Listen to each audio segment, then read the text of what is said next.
the intended what's the objective Yeah. outcome of a review and a report. So a review could be, for example, about a film that you've seen Mm. or a book that you've read. Yeah. But a report is more of an official document.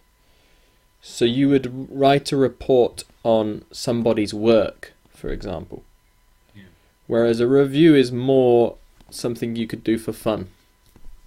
Yeah, but the language I have to use is more formal in report than Yeah. in a review. Okay. Yeah. Yeah. And the main difference between proposal and report, what is? So a report is saying about things from the past as Yeah. well. It's giving feedback, and a proposal is just for the future.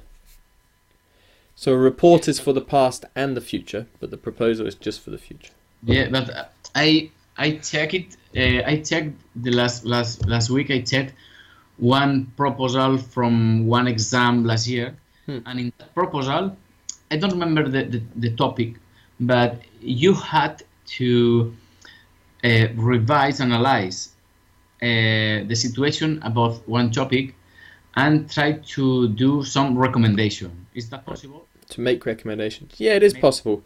Probably the proposal would have more recommendations than critique, though. Probably be a smaller critique and a bigger recommendations. Yeah. Whereas a report would be more of a critique, and then at the end fewer recommendations. So the amount of the recommendations In proposal, is more, yeah, than in a report. it's bigger than yeah. So in a report, I spend more time just writing about the current situation. Exactly. And in a proposal, I spend more time doing some recommendation. Exactly, and justifying the recommendations as well, saying why this could be better. Yeah. But the structure is the same.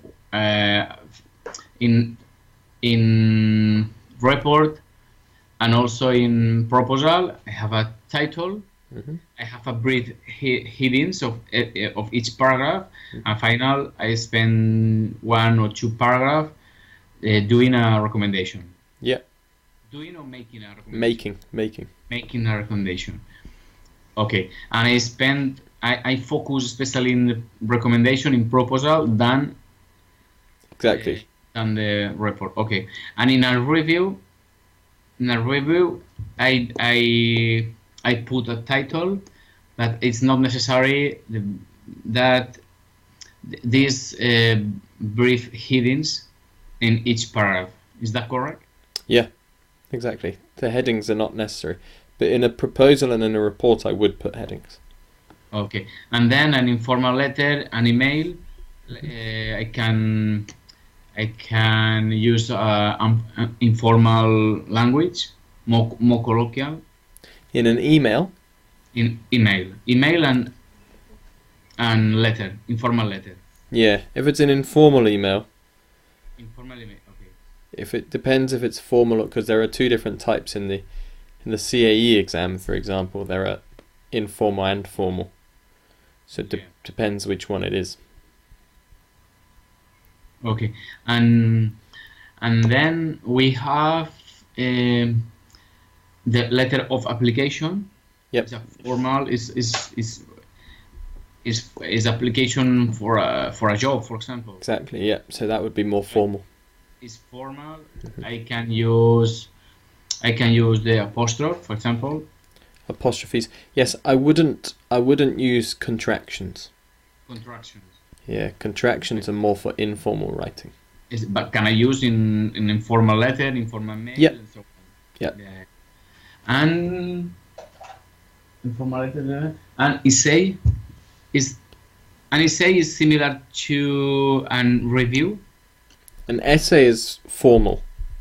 Essay is formal. Yeah. So. Yeah. Yeah. So the language is a bit different. The language of a review is more personal, but for an essay, it's more of a neutral tone. Yeah. Unless there are different types of essay. Sometimes it's like, do you agree? And then it's an opinion essay. But I would still try to keep the language more neutral. Whereas in a review you can. Yes, but in more of the in most of the essay I have written. I remember doing one introduction, then one positive point, one negative point, and finally an opinion, personal, or sometimes a conclusion. Yeah. Yeah, that's one type of essay as well. So it's giving the positives and negatives of something, discussing an argument. In the language again, it would be different to a review.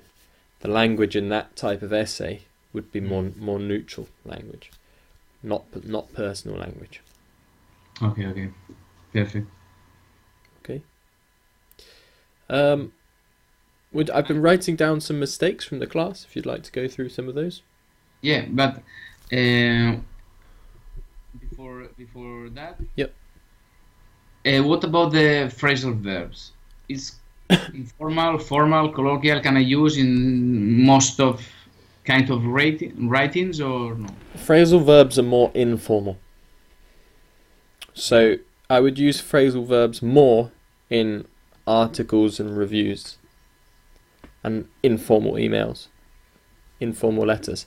But I wouldn't use them in an essay or a report. Yeah. Or a proposal. It's strange for me because I think as the Spanish language, as we don't have phrasal verb,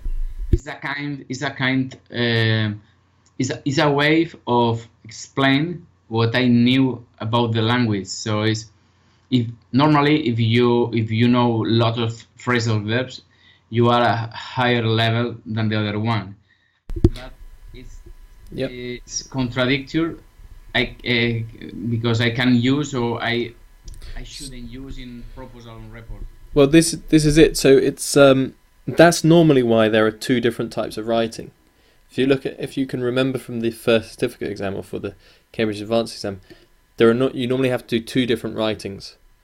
The first one is normally an essay, so that's quite formal, neutral, and you wouldn't use so many phrasal verbs. And the second one is a choice from three. Normally there'll be informal writings in that. So you're correct. If you use phrasal verbs, it's good because it shows how much language you know. And that's why they're really important for the exam. But you also need to show that you understand when to use them and when not to use them. And we use them more in speaking and more in informal. For formal writing, generally we use more nouns and fewer verbs. So there is a way you can change a paragraph from having lots of verbs to having less verbs, fewer verbs, and more nouns. That's more formal. If you can use more nouns and fewer verbs, it's a good way to write formally.